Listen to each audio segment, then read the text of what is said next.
Ron Romanelli, Al McMorty, Jovan Burtz, Chris Ruffalo, and Brian Bittler. We got them bringing up the rear today. Normally they're the leadoff hitters. We got them kind of reverse, mix them order here, but doesn't really matter. We've got tons of free picks. We got Major League Baseball action, 16 games. I know that Brian was thinking of taking a pass, but then he dug deep and found a couple of plays out there that he kind of liked. He was like, he saw the card, he didn't even look. He just said, you know what? Had a couple too many last time, taking a pass. Brian, what's happening today? Not much for me. Yeah, I could never take a pass, especially on a Saturday. So, yesterday is Friday, and I had my typical Friday, and I love the card today, so we're going to hopefully make some money. Chris, how you doing today? I know we did our VIP and premium shows already this morning. I have a play on there that I gave out. I used the set it and forget it method on it, and I know it's automatically you're thinking to spit roasted chicken. I am totally getting a Ron Popeil tattoo. I'm getting a sleeve with everything. I'm getting like the fryer basket. I need to get set it and forget it tattooed on my forearm. It's going to be a good day. But we had a good day yesterday. Thankfully, just the Blue Jays, man. That was one of those. Took them to the woodshed by the middle innings, but it's just going to be interesting. I like today's card, so hopefully it's a good sign for today's action. How about the spray, like the hairspray color that Popeil had? Never saw that one. No? How about the Pocket Fisherman? That was, I think, one of his very first. The Popeil's Pocket Fisherman. The only reason I remember the show, the rotisserie go for what it was, is just because it was always the infomercial that played at 1 a.m. when the local stations cut off all the programming for the day and they had to fill 3 hours. So it was that and the knife block. Was it Chef Tony? Oh, yeah, the knife block. It was Chef Tony. He cuts the garden hose. It's like, set it and forget. He cuts the garden hose, then he cuts a tomato. Same knife. He fillets the tomato and then fillets the fillet. It's like, here, taste it. It's like, I'm not eating that thing. Just use that knife to cut a garden hose. It's from my yard. Jovan, how you doing today? Better than the Red Sox. Well, definitely the beauty of a game like that is it only counts as one game. The Red Sox and the Phillies just beaten down yesterday in their games. But that Red Sox game, it got ugly early, and it just kept going and going and going. When do you score 8 runs and lose by 17? At least they put 8 on the board. I think the Phillies' 15-2 loss was more pathetic than that. Yeah, but you gotta look at it like this: the last 3 games, they've been blown out the water, giving up 11, 14, and 25, yeah. So it's been bad, So it is what it is. Yeah, but it still just counts as one game, and that's the whole thing. Yeah. They're still very much in the thick of things when it comes to they're hanging on by a thread. When it comes to the wild card race. Al, how about you? How are you doing today? It's 16-game card. We got a doubleheader. I like this timing of the games. The last few weeks, we've had a lot of early games and then 2 7 o'clock Eastern time games and then 1 or 2 10 o'clock games. Today, it's just one early game, everything back-end loaded because they know the NFL is going to be knocking on the door Thursday. Yeah, I noticed that as well. I kind of like the later games. I'm doing okay. I'm recovering from a week from Thursday. It's a week from Thursday. A week from Thursday for the NFL. Yeah, no, I'm just recovering from a bout with laryngitis. So I'm just happy I've got my voice back at this point. How about you, Ron Romanelli? The rundown. You've come out of the All-Star break with your Ron's rundown plays on fire. You've been, you've had some hot and cold periods, but mostly hot. Definitely, I think your videos, resonate with the Ron audience. A lot of people giving up baseball betting. A lot of people hitting 9-team parlays, all in the same thread. You're good, you suck. It's like this is really. I know, Ron is a younger guy, so it's really his first year of. He's been on the site for a long time doing free picks, but as far as having this much direct exposure to the audience, it's like, they love you, they hate you, they kind of, but at least they're watching, right? At least they're watching. Yeah. I'd say it's bedlam in the comment section. Usually a lot of volatility. Like you said, this morning, a lot of people giving up baseball betting for good. But I know they'll be back in the comment sections looking for a 15-team conservative parlay. So, we've got a bunch of great people in the comment section. But yeah, it's been a good MLB season on a 4-game win streak with those best bets. So looking to keep things rolling. So, a lot of people have asked, what are you going to do for football season? Are we doing a football rundown, college basketball rundown, NHL rundown? We're just running down all of the major sports here. Is that what's going to We're happen? running all over the place. Well, we had talked about it. We're going to do an NFL and college football rundown for sure each week. We'll have to work on what days. I think we're probably going to post them in the middle of the week each week. But you guys know I'm a big college hoops fan as well, so I do plan on doing something for that. But NHL and NBA, I'll probably leave that to other people, just not my type of thing. I love the NHL, but I don't know if that would be a rundown type of sport. Could be Ruffalo's rundown of the NHL. And I think Jovan or Big Al, certainly good candidates for an NBA rundown as well. We're going to be doing a lot of new things coming up. One of the things is our NFL picking contest, where everyone will have a chance to win $100,000 and an additional $10,000 just for referring the winner to the contest. The way that I would do it is I would game the system personally, and I would say I would get like 5 guys together, make sure that we're referring, each one or the other within the system, that everybody has at least has been referred to by one of us, and then everybody also has an entry in the contest. This way, you win 110,000 for 2 people, for 5 people, and you split it 5 ways. You get, whatever. Or you can do it 11 ways, 10 ways, 20 ways, however you want to do it. But you might as well take advantage of it. I know that, going in, it's like, the people are going to do that, and what the hell, I don't care. I just want to have a killer contest this year. I'm excited about it, to be honest with you. I'm excited for football, but I'm not like one of those people where it's like, when it's not football season. And Big Al, it's like we talked to him already this morning, but I'll tell you, he's been the most consistent NFL handicapper. Him and Brian have been the most consistent NFL handicappers that I know. And it's never easy, people are looking at the football season like, oh, I don't want to bet baseball anymore. I'm going to wait till football where it's easier or something. It's like, because that's like the Romanelli, right? They're saying it in the Ron's rundown comments. Oh, I'm going to wait till NFL. Like it's going to get easier or something in the NFL. Have you ever had an easy NFL season now? I know you've had some epic seasons. One that that was easy.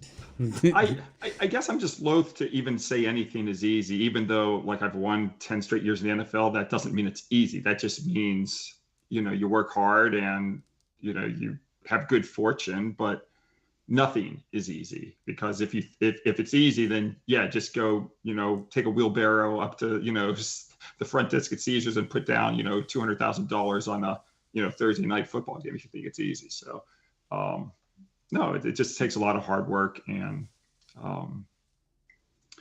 let's face it, the numbers are just as sharp in the NFL as they are in baseball and basketball. So I've never seen too many easy bets out there. I think when you see the easy bets, the odds, they try and make it so it's not so easy. The only easy bet I've ever seen was Conor McGregor against Floyd Mayweather, and even in that bet, it was, they made the odds difficult, for you, but it still was, because you never know. That's the sport that you do. You just never know what's going to happen. A good friend of mine that are in the business, and they'll tell you it's the most loosely run ship of any sport is boxing, and you don't know that the fight's actually going to happen until the guys show up in the ring that night. That's when you know they're actually going to fight. But anyway, speaking of fight, we got a bunch of teams fighting for postseason spots. We have a lot of teams fighting for division spots, and we can get right off the bat in today's Major League Baseball action.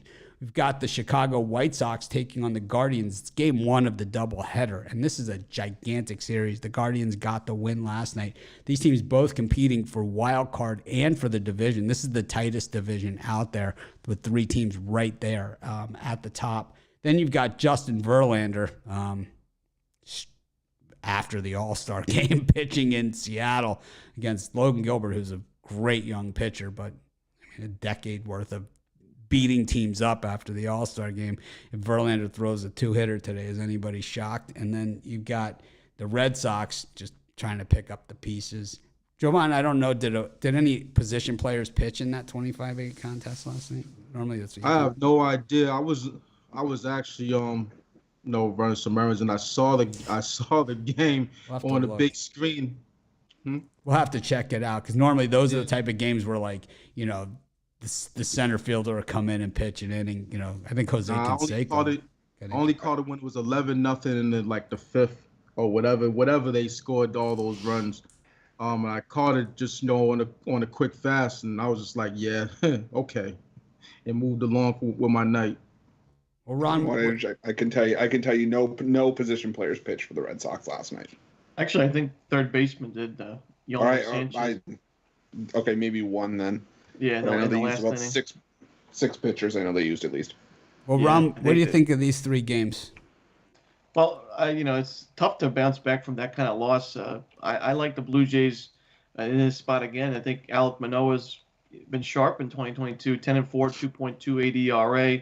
Pitched really well in the All-Star game. We saw him strike out the side in order, but he's just in really good form going into this second half of the year. And the Red Sox, like we mentioned earlier, they're giving up a ton of runs, not just the starting pitchers, but the bullpen as well. The bullpen, I believe, an ERA above 8 in the last few games or the last 2 weeks or so. So it just hasn't been pretty in Boston, and I just got to take the Blue Jays yet again. And I also do like the Houston Astros here. I do think both pitchers are going to have their ERAs rise a little bit in the second half of the year, just because Verlander at 1.89, just going to be tough to hold on to that when he doesn't have the best strikeout stuff anymore. But Verlander's still pitching well overall this season. I do worry about Logan Gilbert and the home run ball. He's given up at least 2 home runs in 3 of his last 5 starts. His hard hit percentage and average exit velocity is amongst the worst in starting pitchers. So the Astros, very powerful team, very good team against right-handed pitching. I think they can get to Gilbert here and get the win on the road and make it 2 straight losses for the Mariners.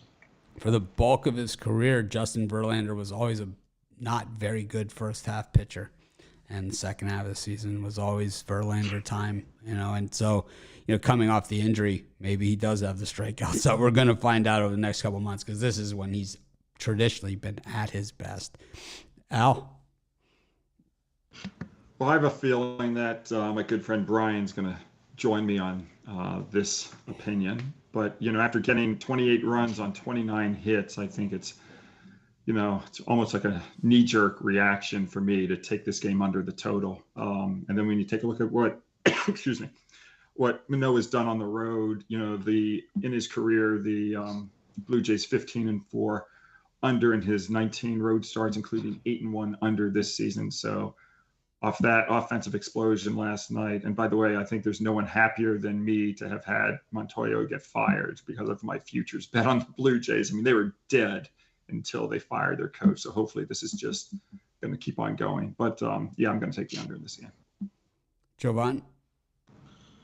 Yeah, I like the under in the Guardians White Sox game. These 2 pitchers been pitching well. Tristan McKenzie, 0 ERA in his last 3 starts, has been doing his thing. Johnny Cueto's been doing Johnny Cueto things, 1.35 in his last 3. So I think coupled with the bullpen action, they haven't been giving up much. Both bullpens have been stingy in their last 10. So I'm just gonna roll with the under in that one. Got Chris Ruffalo. What do you think? I'd have to argue, Big Al. I think I might be able to rival his happy dance when Charlie Montoyo got fired. But I'm going to go with the under 8.5 here in the Guardians and the White Sox as well. Like Jovan said, Tristan McKenzie just pitching absolutely lights out in his last 4 starts, pitching ace level type stuff, and looking like he could be the next ace in that Guardians rotation. Once Shane Bieber hands off the torch. But Johnny Cueto in his last 2 home starts allowed just 2 earned runs over 14 innings. So I think that could be a pitcher's duel. So give me the under 8.5 there. And I go with the Houston Astros team total over 3.5. I like Logan Gilbert. I think he's got solid stuff, but he's got an expected ERA well up over 4, nowhere close to his ERA. I think it's around 2.69. And I think it's just a spot where the Houston Astros come back offensively. They still got that top half lineup that's starting to get healthy. So give me the Houston Astros team total over. All right, Brian.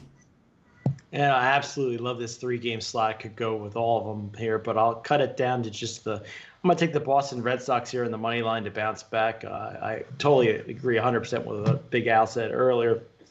But I think there's some value with the Red Sox in the money line. Cutter Crawford, I think, has had 3 okay starts. Manoah is a Cy Young candidate, but Boston took that embarrassing beat down at home. I have to believe that they bounce back tonight, and you're getting plus money with them. I'll take a chance with Boston. Tell you, I can't buy into the whole Red Sox bouncing off the floor, because they've been getting beaten to the floor and through the ground the last several games out. It's not like it's one game here that's an aberration. It's just the big number there that we see in this game with the 25. It's not like came into this series. Oh yeah, they were red hot, and that happened. They took one on the chin. They kind of fell behind, and then coasted in. They wanted to get the hell out of there, and I don't know what they were going to do, but maybe it was a party or something afterwards. I have no idea. But the thing is that that's not the case here. This is a team that's been hit plenty. So I'm expecting the Blue Jays to pound them once again. I think Justin Verlander after the All-Star break is just cannot bet against them. I'll take Seattle. I'll bet you whatever you like. Right. Logan, there's too many people making love to Justin Verlander here. He's the best pitcher in baseball. His numbers are spectacular, but Seattle's they're not yesterday's turkey. They've won. And Justin Verlander and the Astros are. Logan Gilbert, he doesn't pitch his best baseball at home. I think he's better on the road, but I just think the Mariners have a chance. You're getting plus money. Everybody you had your chance to talk. And, I know. I didn't want to pick a fight with you. Always talking over me. I'm sorry. Sorry. I like the Mariners. I don't really care. I don't care what you like. It's Justin Verlander after the All-Star break. It's called Set It and Forget It.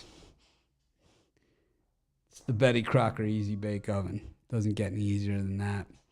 Anyways, we go to our next slot of games. Actually, Ron, what are you selling today? It's Christmas in July. It's Christmas in July. We're on a 4-game win streak with the MLB Best Bet $15 Ron's Rundown play. You can check that out. Looking to get another winner today. So right now that's all I've got. But I'm going to probably do a 3-pack and maybe have some Christmas in July sales as well. So make sure you check in the website. Al, how about you? Well, I've got my my MLB Mound Mismatch Massacre off a 2-in-1 day yesterday, 8-2 my last 10, and I've got the Christmas in July football specials as well as an all sports special. So it's half off through the end of July, so don't miss the savings. Just go to Pick Dogs right now. How about you, Jovan? Yeah, I have a 5-pack going. Also have single plays going, led by the Laser Show. With the 5-pack, actually the 5-pack is the same price as my 3-day Christmas in July. So for the value, you're gonna want to jump on that. If you look at the 5-pack, you might as well get the 3-day because they're the same price. Also have Christmas in July for the yearly, monthly, weekly. So go ahead and look at it, jump at it. How about you, Chris? Yeah, for me, I got my $15 pick-off play. We hit yesterday. Now 10 of our last 12 going back before the All-Star break, and hoping to add to those numbers today. I also got that play as part of my Saturday Slam 5-pack for $50 at Pick Dogs, or like we've all said, Christmas in July for an extra $19 as opposed to that 5-pack. You can get an extra 2 days worth of plays. Also got 7 days reduced as well as the year and the MLB season pass. So check that out, Pick Dogs Premium. How about you, Brian? Oh, I got what I believe is the sharpest play on the board, just $15 over at pickdogs.com, my titanium selection. But also, like everybody said, the Christmas in July, best time to get on my year pass. So make sure you guys don't miss out on that one. For me, I've got my $15 big play. I've got a 5-pack today. I love today's board. And Christmas in July, 33% off my yearly. So be sure to jump on that. I think I have a discount on my weekly as well, so you can get on that too. So always the longer term packages are always the best deals. We're not running like Christmas in July and our 2-for-1 capper specials. Those are already deeply discounted. And for those people that are thinking of waiting till the last second on your Christmas in July, the last second is July 31st. That's next Sunday. It's not Christmas in August. It's Christmas in July. Al's laughing. He's like, because he's been in this business long enough that he knows that. Because I've done those specials before, so like at 11:59 it goes off. I'm right there with you. Yeah, but the thing is that Al's special is like seriously it's half off right here. It's like it is. It's not like he doesn't. We don't run a lot of specials. We don't, and it's like if you're going to jump on board the Christmas in July, we do it because, well, honestly, because not a lot of people are watching in July. It's like if we ran it in football season, it'd be, zillions of people taking advantage of it. We would lose a lot of money. But these are for our true fans, the guys that kind of do the whole year-round thing. So, kind of give back to the community. But anyways, speaking about giving back to the community, we got to find out what Brian likes on this next slot of games. Let's see where we're at. We are at the Cubs and the Phillies. Oh my God, is that just a debacle? Does it get any more Philadelphia Phillies than the guy hits a double and the runner scores from first, of course, but who was walked, by the way. Then he kind of rounds second a little bit too much on the double. They throw the ball back to second base, but it's not anywhere near the second baseman. They throw it to a point in the outfield where I'm telling you, they had to pause the game so someone could go get the ball. It wasn't an inside the ballpark home run, but it was a score without, the ball leaving the ballpark. But seriously, the throw was so bad, they did, and I'm not making this up, they had to pause the game so someone could go retrieve the ball, because it had just rolled into no man's land. That's how close it was to anybody. And from there, the floodgates were open. It was all over. Kyle Gibson, you suck. Anyways, Phillies against the Cubs. Detroit against Minnesota. Interesting game there. Tigers have been straight money in these spots. And, the Reds and the Cardinals, 165 runs scored yesterday with the wind blowing out. Mike Minor and Steven Matz going. Brian, what do you think of these three? I usually try to limit it to just one in a period here, but I can't help myself. I'm going to take the Phillies today, -1.5. Yesterday, I liked the Cubs. Today, I'm switching back to the Phillies. Wheeler, bad start last time out, but I like what he's got, his stuff. Marcus Stroman, usually a 4-inning guy, and bring that Cubs bullpen into a Phillies team that's not in a good mood. I'll take the Phillies on the run line. And then the Cardinals-Reds, yesterday I liked the over. Today I'll go with the under just because these two pitchers look hideous. And no reason other than a public fade here. I'm going to take the under. And Matz and Minor, nobody's expecting a pitcher's duel. And sometimes that's what happens when you least expect it. So I'll take the under 10. Chris? Yeah, for me here, I'm going to go with the under 8 in that Phillies-Cubs game. Zach Wheeler, he did have a rough outing against the Toronto Blue Jays. Prior to that, he was pitching pretty well, and I think he could hold down the Cubs lineup, who I think, had their flash in the pan yesterday offensively, but I think they're going to, get back to the normal Cubs we're used to seeing. And Marcus Stroman, he's normally a four-inning guy that's coming back off the injured list, but he pitches far better on the road this season. His numbers are a lot better, so give me the under 8 in that one. How about you, Jovan? Yeah, Steven Matz and Mike Minor, that's all you could say. Both posting 6+ ERAs, and I think that they give it up in this one. I'm not expecting the pitchers dude. Brian's right, and when you have two bad pitchers, sometimes they do have low scoring games, but I don't think in this one that's going to happen. So I'm going to take the over in that one. I'm also going to take the Phillies first 5, drive down the price. I like Zach Wheeler overall, what he's done this season. I think that they have a lead, quite frankly, at the end of 5. So I'm gonna jump on that. Phillies first 5. Al? Last year Zach Wheeler made the All-Star team. He was left off the team this year, even though 8-5 and 17 starts with a 2.89 ERA. He's got 108 strikeouts and almost 100 innings. I've got to disagree with Brian. Brian took them on the run line. I'm just going to take them on the money line. I like Philadelphia here. He's done his best work at home this season.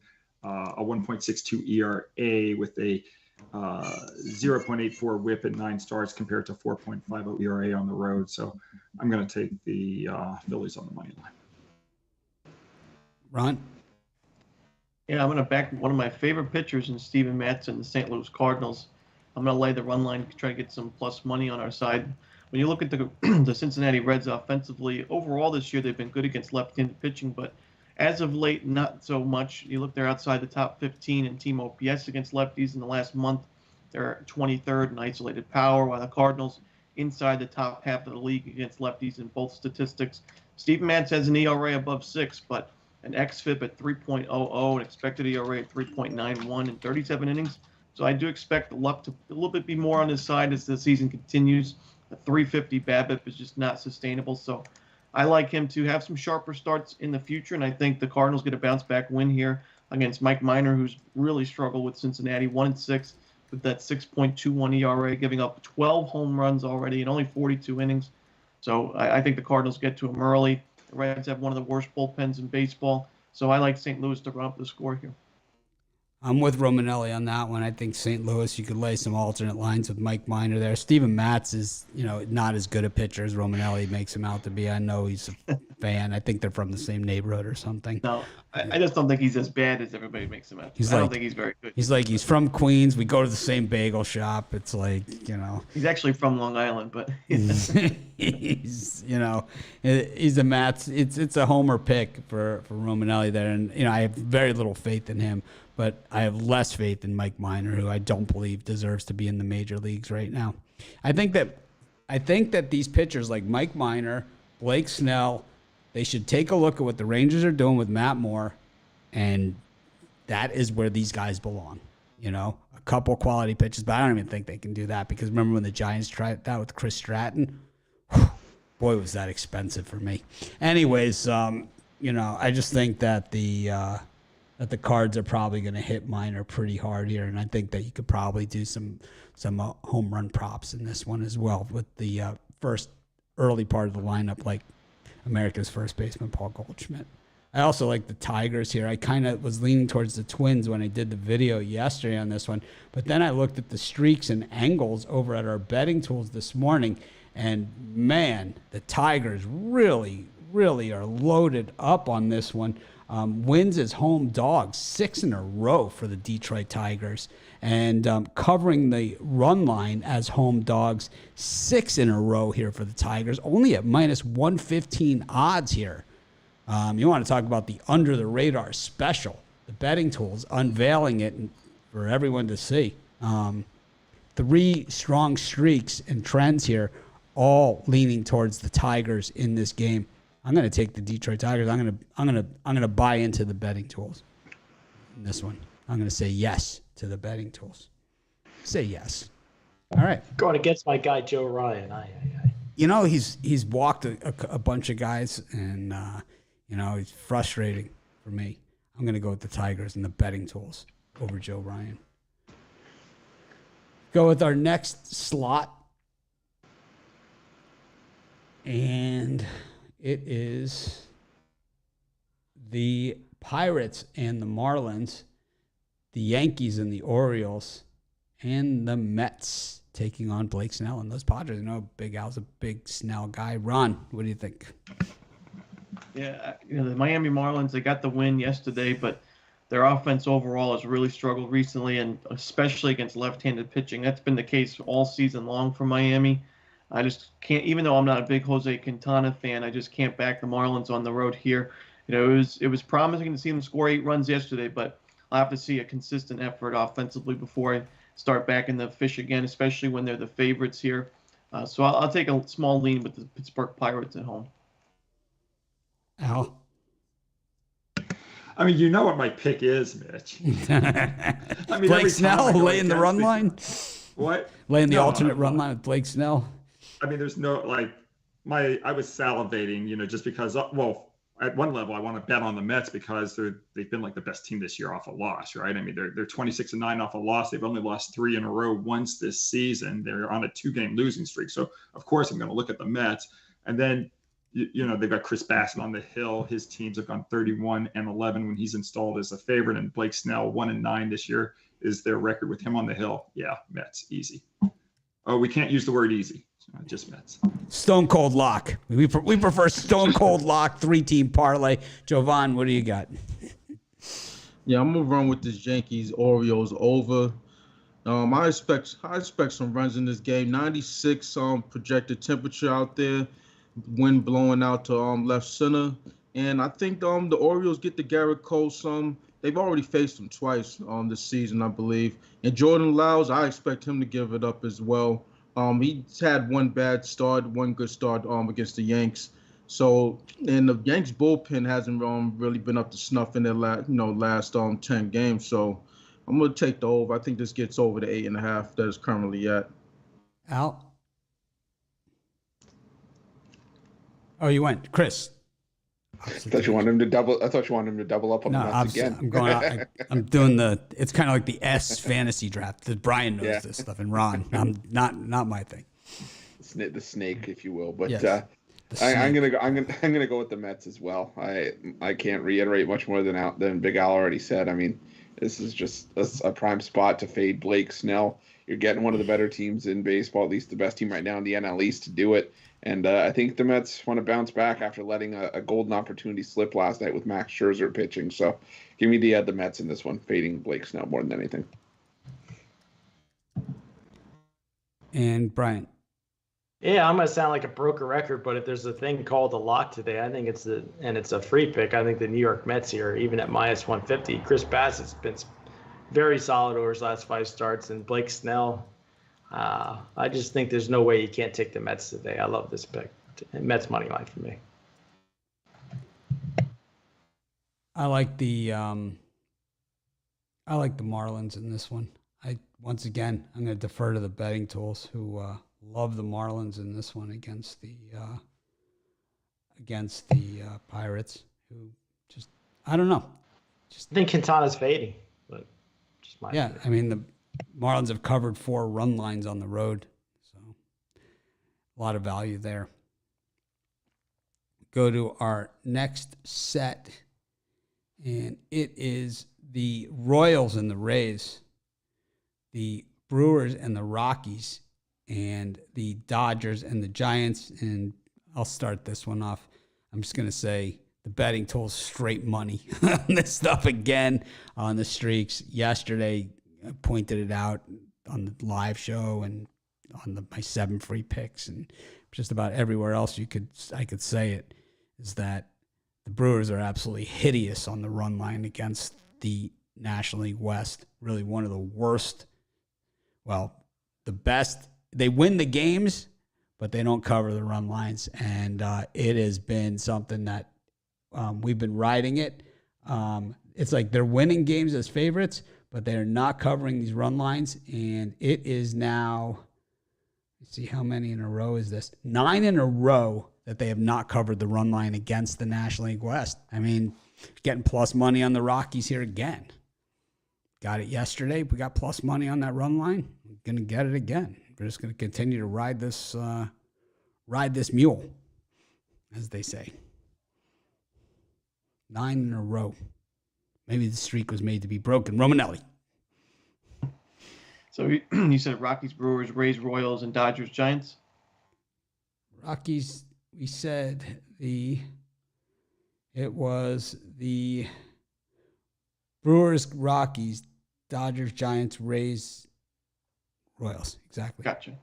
Okay, well, I got a couple premiums in that section. I'm just going to talk about that Giants-Dodgers game. It was a pretty exciting game last night. Me and Mr. Bittler were going head-to-head on that one. But, they look at the Dodgers. They haven't been the best against left-handed pitching. The Giants certainly have the edge there offensively. Now, they didn't do much against Tyler Anderson yesterday. But I do think that they can get to Julio Urias just for a few runs. I think there's going to be a pretty low-scoring game in general, so I lean towards the under. But I do like the San Francisco Giants in the first 5 innings of this one. I don't trust this Giants bullpen. It was the reason they lost yesterday. It was the reason they lost the first game of the series. So I don't want to touch the bullpen, but I'll take the Giants getting a half a run in the first 5 innings. Al. I mean, I don't know if any of you guys watched the Brewers Rockies game last night. That was a really exciting game. I watched it. That two run home run in the bottom of the 10th off the facade, 2 strikes. It was. But did you stay and watch? Did you stay and watch the top of the 11th? No, I fell asleep. It was like he hit that home. Renfroe hit that home run. It was a blast. I mean, it was just crushed.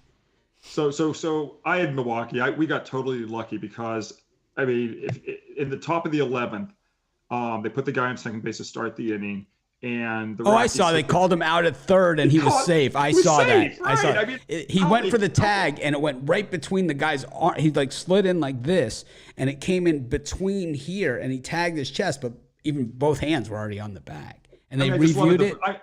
Yeah. They reviewed it and they say call stands, and like I'm watching the Milwaukee Brewers. You know, even the Brewers announcers are like, he's out. Yep. Or I mean, sorry, he's safe. He's yeah. safe. And Counsell was like, you know, he's safe. He was. It was. Yeah.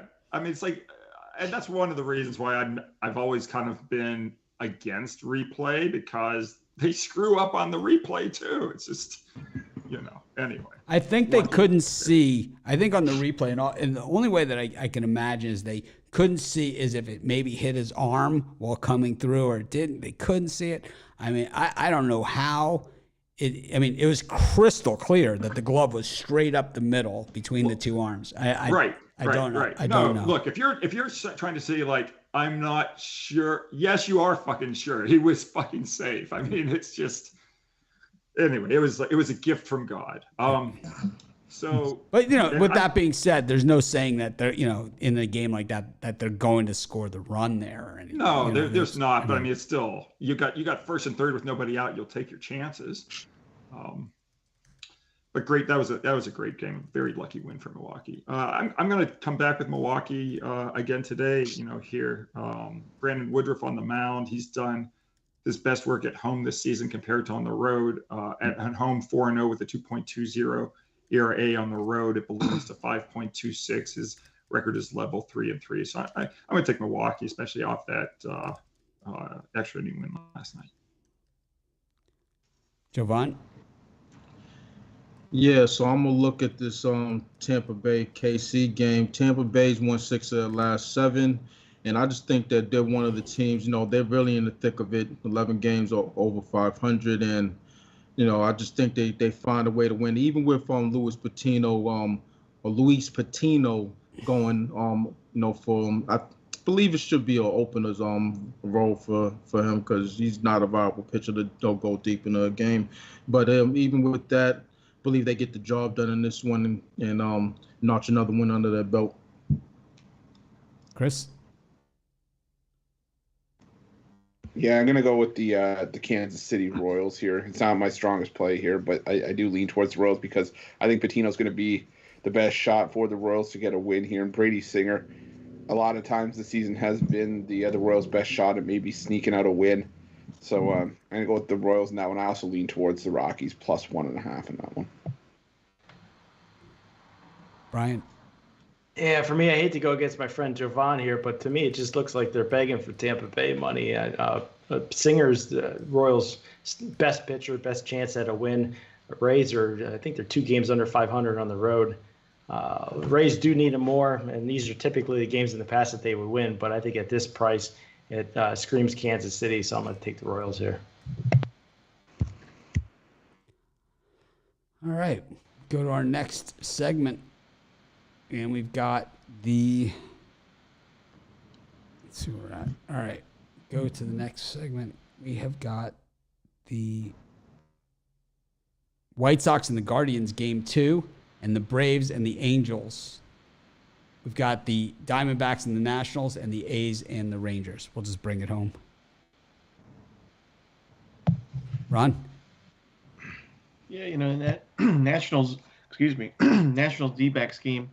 You look at Madison Bumgarner, he's kind of had an inconsistent year. I'm surprised to see his ERA is only at 3.83, but walking a lot of batters overall. The Nationals do better against lefties offensively. They don't really strike out a ton either. Pretty patient lineup. So I do think they'll be able to get on the board with Bumgarner here. But on the other side, Anibal Sanchez, there is no way I can back him. I mean, he's 38 years old. I'm not sure why he's in an MLB starting rotation right now. His first start of the year was not good against the Braves, and Diamondbacks are a very powerful lineup against right-handed pitching. So I see them hitting a few homers on Sanchez. I like the over in that one. And I also do like the White Sox in Game 2. Or not the White Sox, the Cleveland Guardians in Game 2. Lance Lynn struggling really badly on the mound for Chicago. And his last start against these Guardians back on July 11th was 4 innings, 8 earned runs. In his last 5 starts, 4 of those 5 earned runs or more. I do think Lynn will be eventually the starter that the White Sox need him to be, but just right now I have to continue to fade him when you're getting a really, really good price with Cleveland. So I'll take a shot with the Guardians in Game 2. Yeah, I don't love the way Lance Lynn is looking. That's for sure. As a White Sox fan, he has been a little rough. Al? I don't really like this set of games. I guess with a gun to my head, I'd probably want to just pass. But if I have to force something, I would take a look at the over in the Atlanta-Anaheim game. The Braves this year, 11-0 over the total, with right on the hill if the line's 8, if the over-under line is 8.5 runs or more. So I would take a look at the over, but it's bottom of the barrel. Chris? Yeah, I'm going to take the over. I skipped Jovan, Go ahead. It's okay. We'll come back. As I said, to take the over 9 between the White Sox and Guardians. Lance Lynn, like you guys have said, just not bringing his best stuff to the table right now. And the same problems that have been plaguing Lynn for the last few seasons have been, showing up here as he's been failing to keep runners off the base pass, failing to keep runs off the board. But the Guardians are also, doing something you're not supposed to do, and that's start a left-handed pitcher against this White Sox lineup. So I think runs are coming in bunches. Give me the over 9 White Sox Guardians Game 2. Jovan? Yeah, I'll second that. There's a lot of runs to be had in this Guardians White Sox game. You have a lefty going up against the White Sox, and quite frankly, the Guardians been raking against righties, 3-11 in their last 10. So I'm gonna roll with this over. How about you, Brian? Yeah, it's my least favorite slot, but if I had to pick one game, I would take the Chicago White Sox on the run line today. I think this price is meant to scare you off of Lance Lynn and the White Sox, but I think this will be his best start, and I'm expecting a big sweep from Chicago today, so I'll lay the run line with Lynn. Yeah, for me, it's like I wish I could back Lance Lynn, but what I saw last night from the White Sox really is depressing as a White Sox fan. Also, what I've seen from the Angels this season is really depressing too, and I just think the Braves probably is the 2.5 run type thing, maybe even more. If it's been for the Angels, it's been Ohtani and everyone else, and Sandoval probably part of that. Everyone else, and everyone else hasn't been good, not in a good way either. Anibal Sanchez, a couple of years ago, I thought he was the comeback player of the year. He did not win that, but he's not the comeback player of the year anymore. He's not even close, to be honest with you. 7.20 ERA coming into this thing. The Nationals, far and away, have given up the most runs of any team in Major League Baseball. It's not even close. I mean, way more than the Colorado Rockies, which is pretty unbelievable. He's not in your rotation, Sanchez? No, he's in the. I mean, he might be in your rotation. He's the Mitch guy. Well, I think the Nationals are your rotation this year. I think these are guys. I like Josiah. I like Josiah Gray. I was waiting for Josiah Gray. I like him. He seems like a good guy, but I think him, McKenzie, and a few of the others might just be a year away or two. Yeah. I like all those young guys. In the beginning, you didn't give Gray any credit for development. I think he'll eventually be a stud. Brian only likes Gray because I'm down on the Nationals pitching staff. It's like, Brian, what's your back on? Well, you're down on the Nationals pitching staff. And you're down on the White Sox, so I'm up on the White Sox. It's like I think the White Sox still have a chance to get in there, but I think when they had the shot to fire Tony La Russa, and they didn't do it, I think that it's presenting all sorts of problems. Now they're paying the piper on that. So, there's really. I think last night was a must-win game for them. I really do. I think if they could have swept this series, right? Because tomorrow they're playing against Shane Bieber, right? So that's a loss because they never beat Bieber. I think Bieber's 67-0 against the White Sox, okay? And so they're playing Bieber tomorrow. Today, God, they're lucky if they split, right? And they lost yesterday. So it's like this is the team you got to get past the Guardians if you want to take a run at the Twins. You can't jump that. White Sox sweep. You can't jump. You can't get to first place without jumping the team in front of you. I just don't see. I'm not seeing the path. I'm not seeing it. I think they should have kept Rodon. I think that's part of the problem here. Aside from that, Tony La Russa sucks. Anyways, parlay time, Brian. I'm going with an all-star parlay here. Two White Sox and the Guardians. I'm going 2 White Sox today. White Sox money line in game 1, White Sox run line in game 2, and then I'll finish it off with the Kansas City Royals. Yeah, I'll go with the over 9 in the White Sox Guardians game 2, the New York Mets on the money line, and the under 8.5 in White Sox Guardians game 1. Jovan. Yeah, I'm gonna go Guardians, White Sox under game 1. Yanks, Baltimore Orioles game 2. Yanks, Baltimore over, and the Guardians, White Sox over game 2. Big Al, you parlaying up here today? Yeah, only because I really like the under in the Red Sox Blue Jays game. So under 9.5 in the Red Sox Blue Jays parlayed with Philadelphia minus $1.65 on the money line. Ron Romanelli, the Roniacs love a good parlay, that's for sure. You're going to give them a 9-teamer? It's the Romanelliacs. Are they the Romanelliacs or are they the Roniacs? Who knows these days, but I'm going to give up a 2-teamer. They're sitting it out till the NFL season. It's like it's rigged. It's freaking rigged.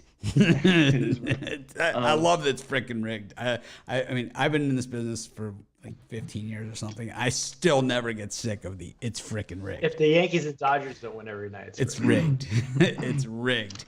It's like it's rigged. It's a long season. Losers are a part of it, but it's rigged. We're going to take the St. Louis Cardinals laying the 2.5 runs on the alternate run line.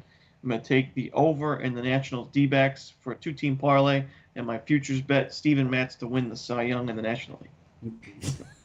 Just kidding. Alex Cobb's doing that.